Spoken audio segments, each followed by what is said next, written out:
Hi, everyone. We're so excited that you're here with us this afternoon or this morning, wherever in the country you are. My name is Anna Hausman, and I am the Group Product Marketing Director for Riverside Insights. And we are here today to kick off our summer series of For Educators by Educators. This is an interactive conversation with educators across Riverside Insights and all of our attendees to talk about topics that are really important to educators today in the classroom. We wanted to create this series because we know, in particular, the past 2 years have just been really tough for educators. And we wanted to raise awareness to topics that, you all are dealing with on a daily basis. And so all of the topics that we have this summer are topics that we, based on our conversations with different educators across the country, are really forefront to your minds. And we are excited to just jump in and talk about them and share some of our insights about them.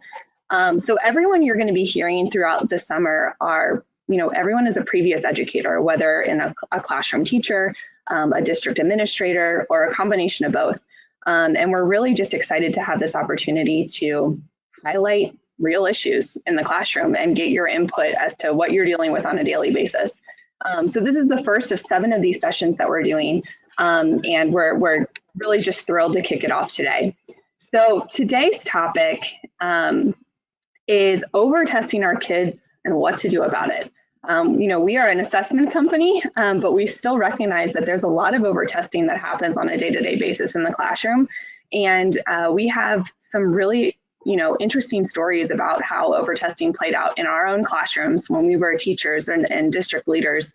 And then some sorry, cannot talk right now, some snippets of information that will hopefully support you in the classroom as well. So today I'm joined by 2 of my colleagues, and I'm going to let them introduce themselves in just a minute, Allison Boyven and Ashley Florak, who are both previous educators and district leaders. And they'll tell a little bit more about their experience shortly.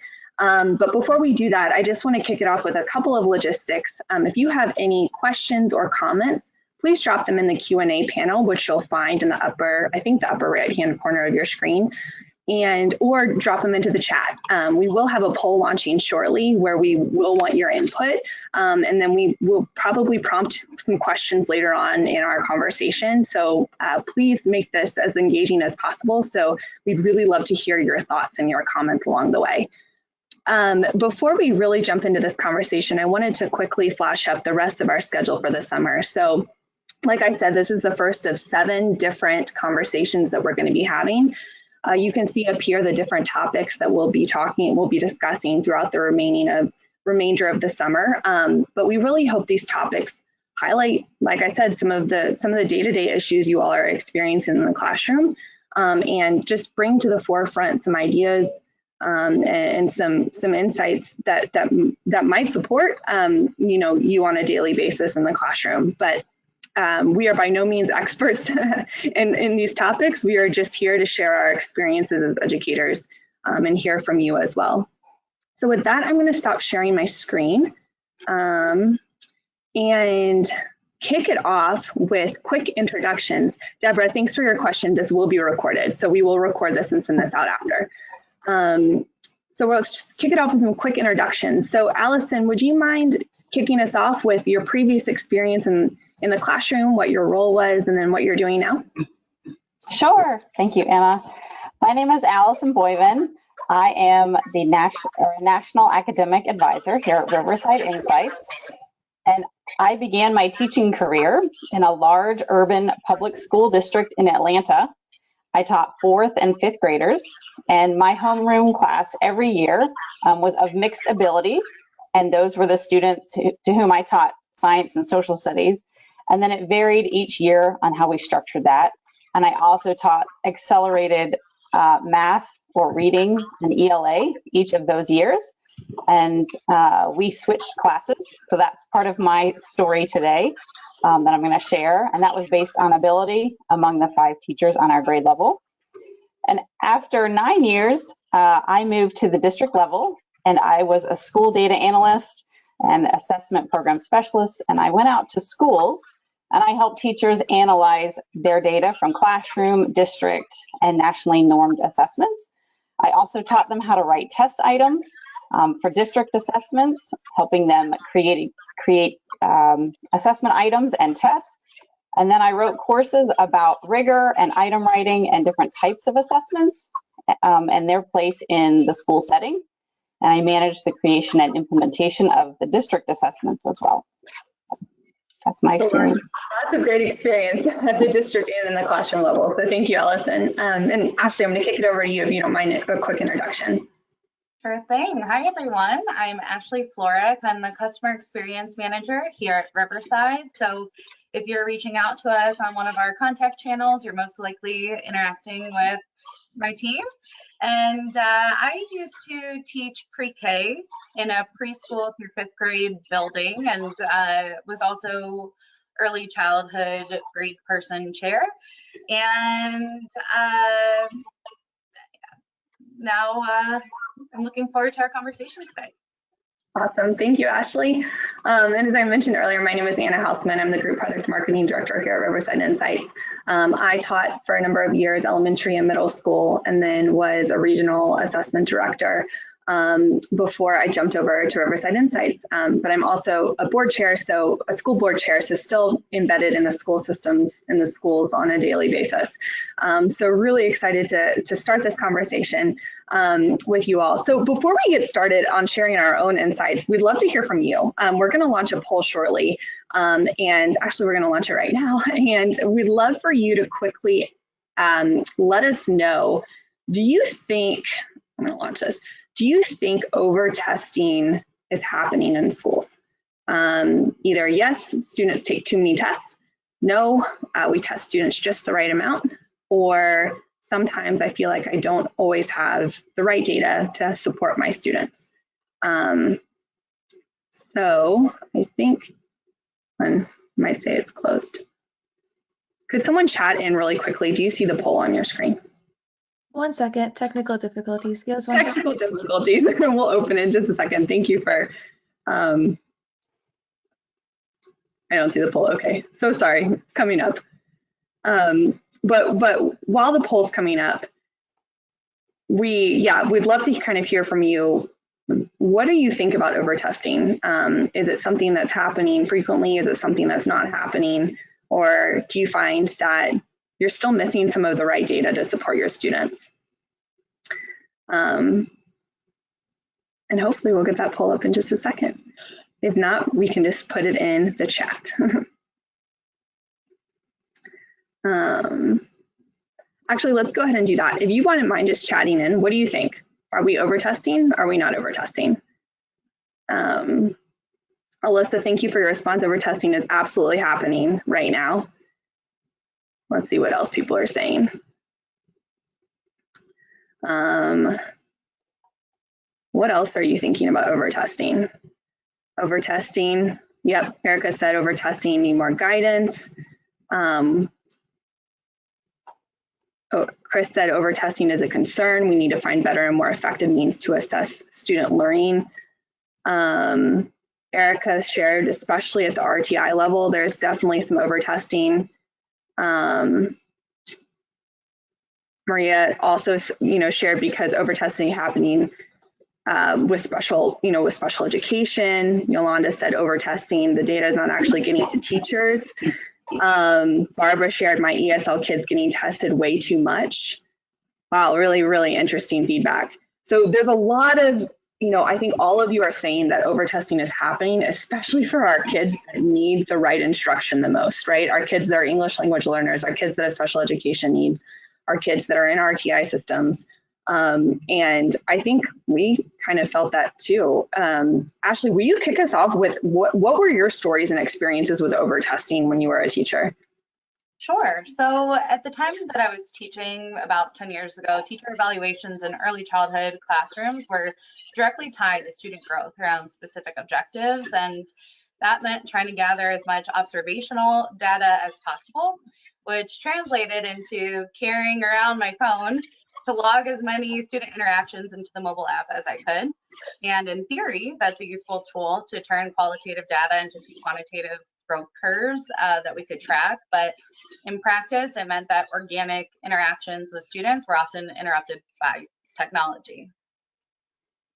Yeah, so a lot of technology that you are carrying, using on a daily basis to try and just get all of the information on your students, especially with little kids. That's tough. And that's not necessarily the interaction you want to have with them.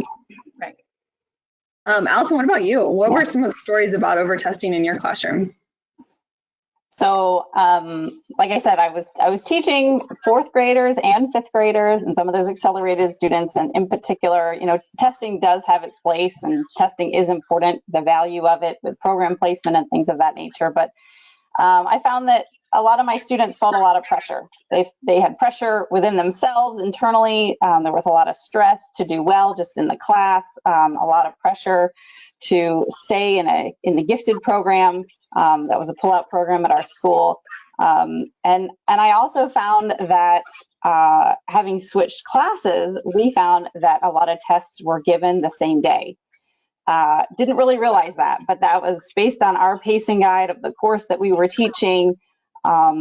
We just found that, we would say, okay, test is Friday, because tests are often on Fridays in schools. It's the end of the week, and we'll start something new Monday. And a lot of it was, well, my students saying, well, we already have a science test. We already have a social studies test Friday also. So that was a lot of our pain point, was we hadn't collaborated as well as we should have as teachers to really look at and map it out. Where are my students? Where's their pain point that they're struggling to study for, a math test and a science test, and then they also have a spelling test and a reading test, and it was they just couldn't retain all that information. So that was our big pain point.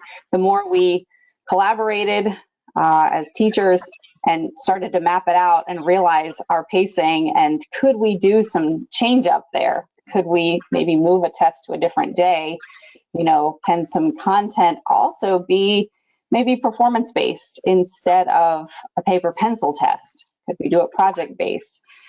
Thinking along those terms instead of just always a paper pencil test, that really affected students in a positive way, and less stress and less parents emailing as well about too many tests on one day.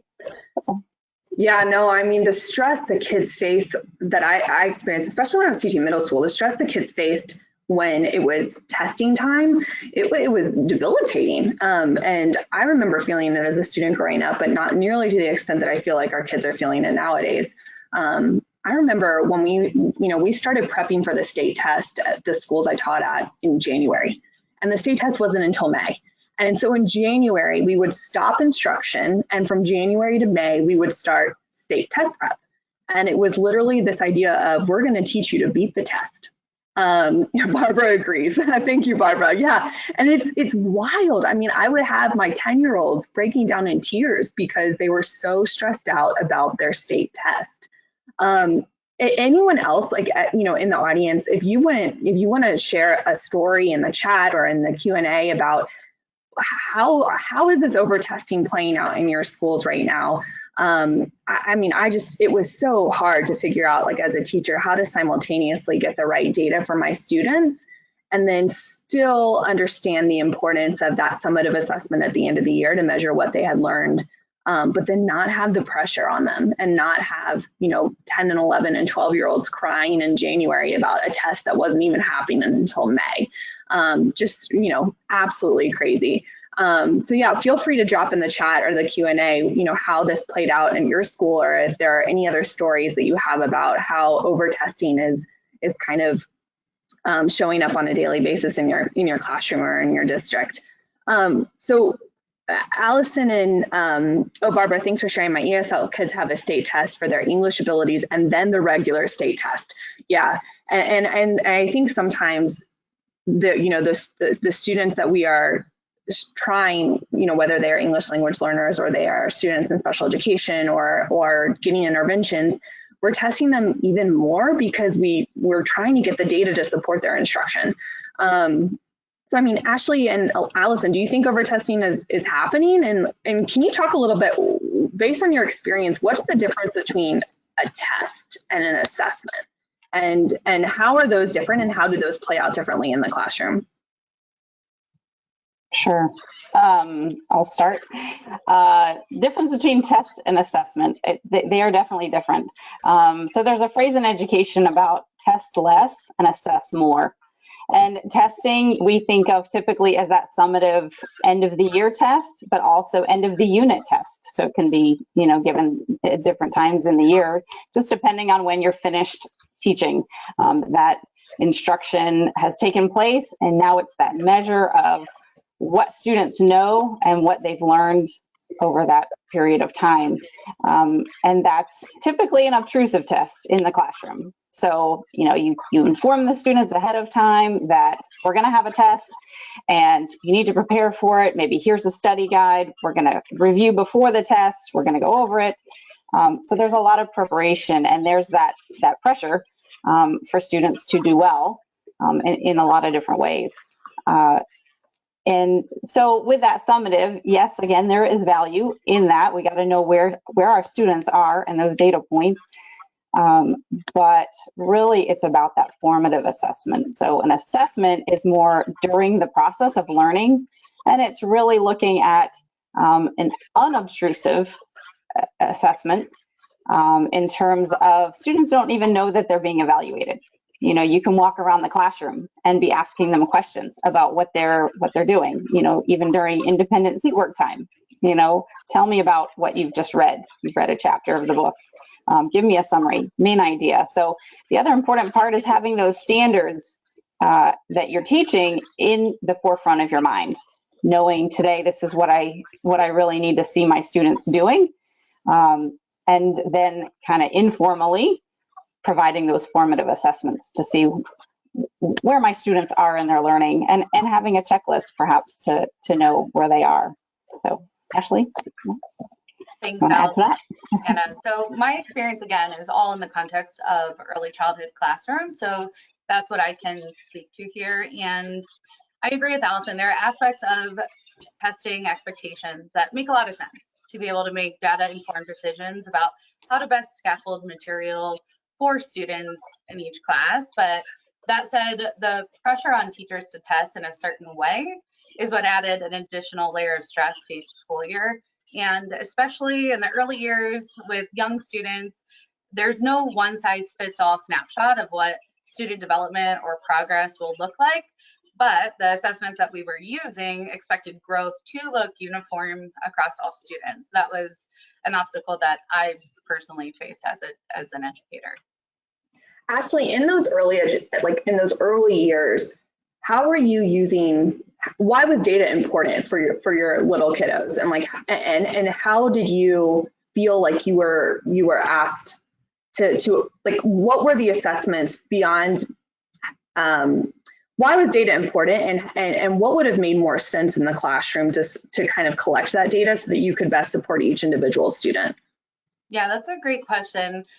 So the data was helpful to be able to meet students where they were at. So obviously a big component of pre-K in particular is like center time, right? And so in order to be able to think critically about how we're pairing up students during that time, sometimes you want students of the same achievement level to be in the same center at the same time. Sometimes you want to match a student who's exhibiting mastery in a certain objective with someone who might be struggling with that. So the data was helpful to inform those decisions. I think for me personally, it was really just the pressure on how often we were collecting the data, and again, just the use of the technology. I mean, it got to a point where students were, trying to log into my phone because they all saw me on my phone, entering information into the app. And so, finding different ways to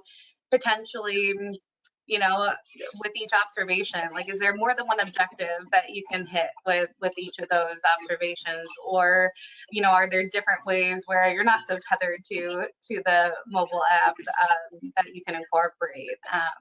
But that's at least to more directly answer your question, how we were making use of the data that we did associate with each objective. Yeah, no, that's really helpful. And then Allison, as you were thinking about even supporting schools across a larger district, how how are they using their data, and how are you kind of supporting them with using the right data at the right time to drive the right kind of instructional growth for each student? Sure. So within this conversation, as I'm thinking through this from Ashley's response to triangulating the data is really important. Having those multiple measures to really see what students know. I think with all of this, and this is kind of where I would say as a solution with a lot of this testing, yes, we want multiple measures, but the planning is so important here. Planning from the beginning of the year. It is a nice summer activity, I will say, and even, like into early, the first week or two of school, but being able to map it out as a school, and that's a lot of what I would do is help administrators really create a balanced assessment plan. And one way to do that is to take a calendar and laminate it. That's what we did. Each month was laminated, and we would write out on this calendar where, what are the state mandated assessments where we don't have any wiggle room, and when is that given, right? The time frame. And then we talk about the purpose of that assessment and who's the audience, right? Which grade levels are those in the district, and then really go down to into if you're at the school level, what are the district mandated assessments that we're going to have to give? Again, we don't really have any wiggle room, but again, grade level and, who's the audience and the purpose of each of those assessments, and really have that deep conversation and kind of look at what data we're going to glean from it. And then as teachers in the classroom, really start to look at your units and map out those units and determine, where the science unit fits with the end of a math unit, for example. And that's where you can have a little bit of wiggle room. But it's so important to plan out at the beginning of the year where all of those assessments are going to fit. If the planning doesn't happen, that's often times where you might find that teachers feel blindsided, and they feel like, oh my goodness, I didn't realize this was coming. And then there's a lot of negative feelings, and then it's, oh my gosh, we have to rush and hurry in order to inform parents and figure out the administration process. And, a lot of how come we didn't feel like we were informed ahead of time, and then the students don't really understand. So, and then the other important part I would say with the over testing question is really, what's the purpose of testing? And are you able to assess the topic in several different ways?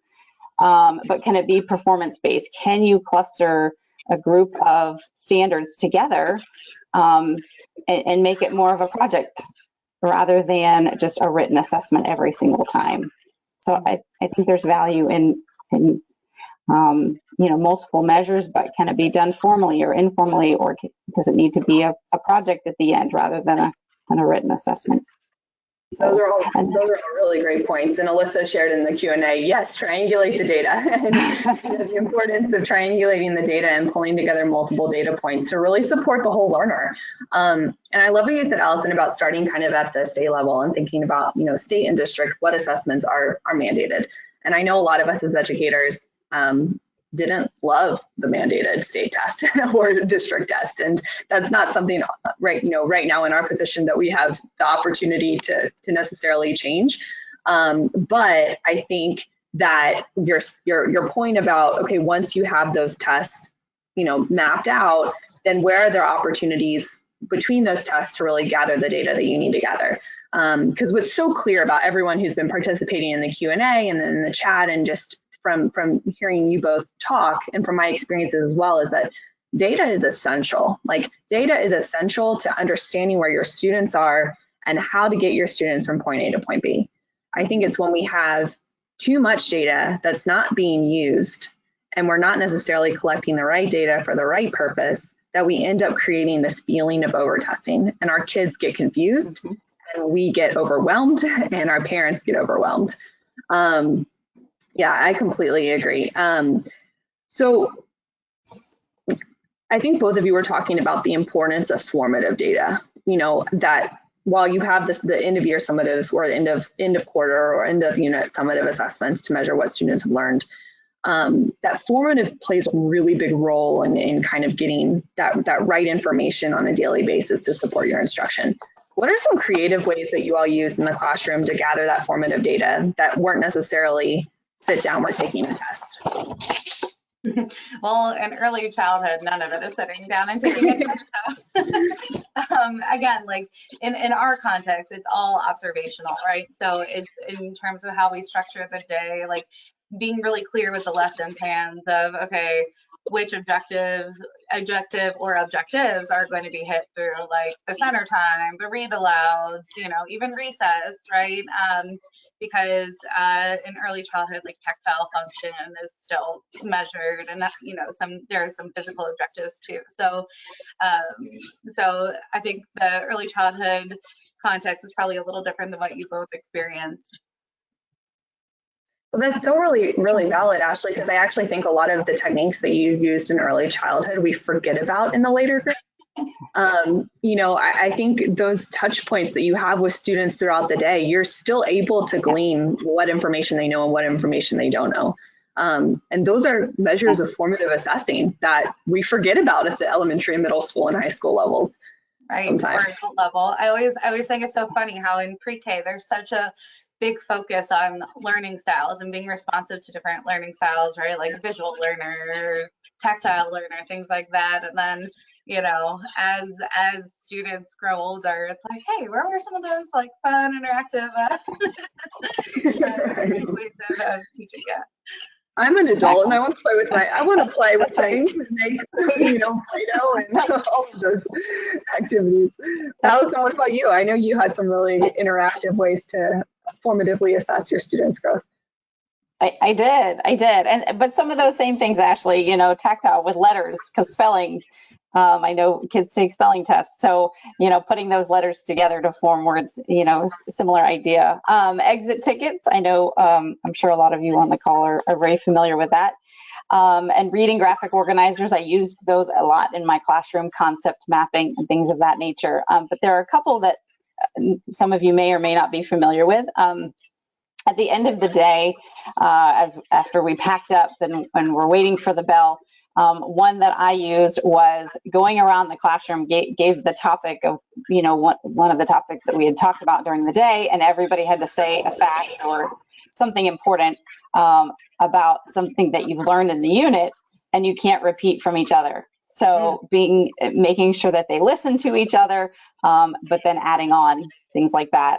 In a group setting, one I used was 3 sentences. So one person in the group starts with another, fact or question of the topic, and then each person then is going to write down another fact to make a paragraph, like to make a summary of the learning. So that's another kind of group interactive way of a formative assessment. Certainly doing a checklist, asking questions, how students are responding to a particular standard. I created a standards-based checklist and also wrote the date of when students were mastering these standards. So that's kind of a way to gather that formative assessment piece. Another fun one I used was a whiteboard and a marker. So we had a problem of the day every day for math. Sometimes it was a couple problems of the day, depending on if they were short. And I had every student have a whiteboard and marker in their desk that they kept there every day. And we'd pull it out. I'd ask the question on the whiteboard or ask it orally, and they had to show it on their whiteboard. So that can be great for math facts, can be great in science and social studies and ELA as well. But just a quick check, does that student have it? Does that student not? Journaling, we may not think that journaling is a formative assessment, but it absolutely is. So you might look at it for content, but you might look at it for grammar. It depends on what it is you're teaching, what skill you're teaching. But journaling, rough drafts, those are also formative assessments. So think about that too. When in writing class, you have students Doing rough drafts, maybe with peers and their peer editing. That's also formative assessment. So some of these things that we do in the classroom that you're not thinking of as an assessment, it absolutely is an assessment. So those are some of mine, Anna. Yes. I love all those ideas. I taught math as well, and whiteboards were so much fun until, you know, the markers ran out, and then ran out of ink, and, you know, it was a daily struggle. But one of the other things I love doing is figuring out, you know, I recognize, especially, I had a group of fourth graders that were really, really, really excited all the time, and it was a struggle to figure out how to channel that excitement into learning. And so they loved music, though. They loved music. They loved to make their own music. And so I remember one day we did even this like quick formative assessment of build your own rap about what we're learning.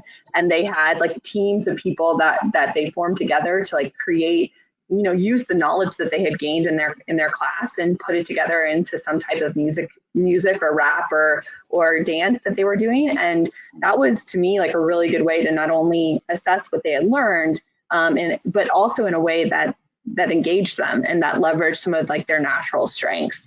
Because I think that's what also gets really tricky with some of these, like, you know, actual sit down take tests, is that you're not necessarily tapping into what students, where their natural strengths are or where they're most comfortable. And so sometimes I don't even know if those like actual sit down tests are necessarily the best representation of what they've learned, because it's not in an area that they're able to like express their truest strengths. I think of choice boards with that, you know, having students choose between different ways that you can show your mastery of that standard. So yeah. We used to use that. Did you ever do those in the classroom? Yeah, I did. Yes. How did you set them up? So taking a particular standard and then creating a grid of different activities that aligned to that standard. So different ways, yeah, they could, you know, put words to music, for example, you know, with some notes, or, you know, building something with clay. Lots of different, that tactile piece, as Ashley mentioned too, became very important to a lot of children. You know, create a PowerPoint slide if they want to use technology or something of that nature too. So kids loved it. I love that, Allison. That's a great idea, because, you know, at least from my experience, I know that kids learn best when they're not only engaged, but when they're using their strengths, and they're using kind of the modes of learning that resonate the best with them. That's really, really impactful. And empowering for them too. And empowering. Yeah, absolutely. You know, one thing I think we've talked a lot about and I've thought a lot about too, is we force our kids to, like Ashley, you were saying, assess a certain way, or, you know, respond to a set of standards within the classroom, and that are all kind of uniform, regardless of their learning style, regardless of their expression styles.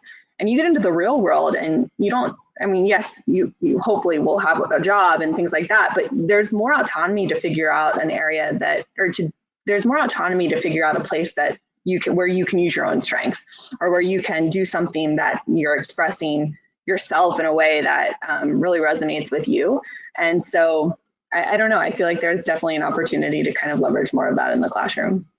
Yeah, 100%. And even what you were saying with some of the creative tools that you used, you know, like with the song and different things like that. If students are over tested through a tool that doesn't capture the full picture of their ability or achievement, then it's a missed opportunity to understand, like, hey, what's resonating with them, what's not, and be able to meet them where they're at. And so you might have a student struggling with a certain type of testing, but if we get creative, like you were saying, in different ways, we can kind of bring, you know, get a better holistic view of where they're at. Yeah, that's a really good point. So we've talked about, kind of to address over-testing, we've talked about creating balanced assessment plans, we've talked about all of your mandated assessments, and then we talked about really the use of formative assessment through creative venues and media to figure out how your children, like what your children have really learned, and trying different ways observational tools or different games or different activities that are less about sitting down and taking a paper pencil test and more about them expressing what they've learned. For our participants on the line still, what else? Like, what else have you found? If you want to put it in the chat or in the Q&A, like, what else have you found that is an impactful tool or an impactful strategy for decreasing the amount of over-testing in your classroom? If you just type a couple words or sentences in the Q&A or the chat, we'd love to shout them out. We really want this to be an opportunity where you can learn from each other too. And you know, while people are answering that, one of the questions I did have for you, oh, Alyssa, that's a good one. Alyssa says thumbs up or down or to the side for a student self-assessment. That's a really good one. We used to do like boom, boom, show, and then you would have, you know, if you gave a question, then you would say like 1, 2, 3, boom, boom, show, and then they would either go up, down, or to the side and talk about, and then you would be able to see the misconceptions in the classroom. That's a good one. Well, feel free to drop some more in the chat or in the Q&A. One other quick question that I had for you both before we wrap up is specifically for our students. I know a lot of people have shared in the Q&A that they are teaching English language learners or students with special education needs, and they find that with those students in particular, there is an unbelievable amount of testing, because not only are you testing, you know, the traditional state tests or summative assessments, but then you're also layering in there like an English learner test or a diagnostic test. What is your advice based on your own experience? Like, how did you work with students that needed a little bit more support to ensure that, and they're the ones that need to be, you know, really don't need to be in those tests all the time. Like, how did you minimize testing for them? Or do you have any advice for how to minimize testing for them? Yeah, I think just we had an English language learner teacher and in our school, and really talking with her, because I did have some EL students in my class every year, and really talking with her about reducing the workload, and what it is in terms of testing that we're really trying to get at. So, you know, is every question, you know, needed on every assessment for this student?